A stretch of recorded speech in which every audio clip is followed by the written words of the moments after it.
चल आपसे मेरा एक सवाल होगा। बाकी तो अलग अलग एक्सपर्ट है, अपने अपने विंग के हैं, अपने अपने सेगमेंट को, लेकिन आप न्यूट्रल है। आप तमाम तरह के डेटा देखते हैं। आपको इन्वेस्टमेंट के लिहाज से कौन से विकल्प ज़्यादा बेहतर लग रहा है? अगर आपको निवेश करना हो गोल्ड में तो किस विकल्प की तरफ जाएंगे?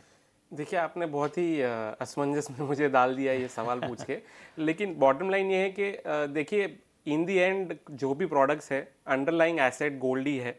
तो अगर कोई भी इंडिविजुअल को डिसीजन लेना है तो उसमें अब फैक्टर्स यही है कि आपको आपका इवेंचुअल एम क्या है। प्योरली अगर फाइनेंशियल एम है तो जैसे ईटीएफ्स है, सोवरेन गोल्ड बॉन्ड्स है। लेकिन इंडिया में गोल्ड इन्वेस्टमेंट में एक बहुत बड़ा ड्राइवर ये है कि इवेंचुअली लोग उसे ज्वेलरी में कन्वर्ट करना चाहते हैं। तो जब वो बार्स कॉइन्स बाय करते हैं तो उनका एक मोटिव होता है कि मैं फ्यूचर में जब शादी आएगी तो मैं उसे कन्वर्ट करूंगा। तो आप देखेंगे कि जो बार एंड कॉइन का डिमांड है एनुअली इंडिया में, एनीवेयर बिटवीन 150 से 250 टन का एनुअल डिमांड इंडिया में फिजिकल गोल्ड का है।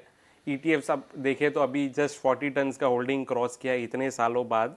सोवरेन गोल्ड बॉन्ड्स जब से लॉन्च हुए क्यूमुलेटिवली आई थिंक 142 टन की डिमांड उसमें लोगों ने देखी है।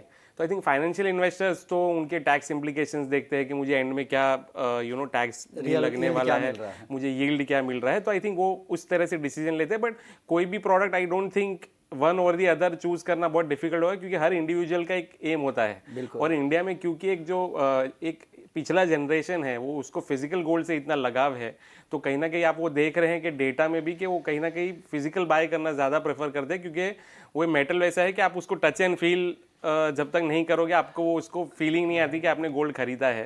तो आई थिंक वो आपको दिख रहा है। बट जो नया जनरेशन है शायद वो अब ईटीएफ्स और सोवरेन गोल्ड बॉन्ड्स की तरफ झुकाव उनका दिख रहा है। बिल्कुल, मतलब आपको तय करना है कि आप करना क्या चाह रहे हैं, क्या इस्तेमाल है। अब प्योर इन्वेस्टमेंट का आपका व्यू है, अब फिर पहनने के लिए किसी मौके के लिए आप खरीद रहे हैं, वो आपको तय करना है। फिर आप तय करें कि आप किस विकल्प की तरफ से जाएंगे। ये चलिए, वक्त है छोटे से ब्रेक का। इस दिलचस्प चर्चा को आगे भी जारी रखें।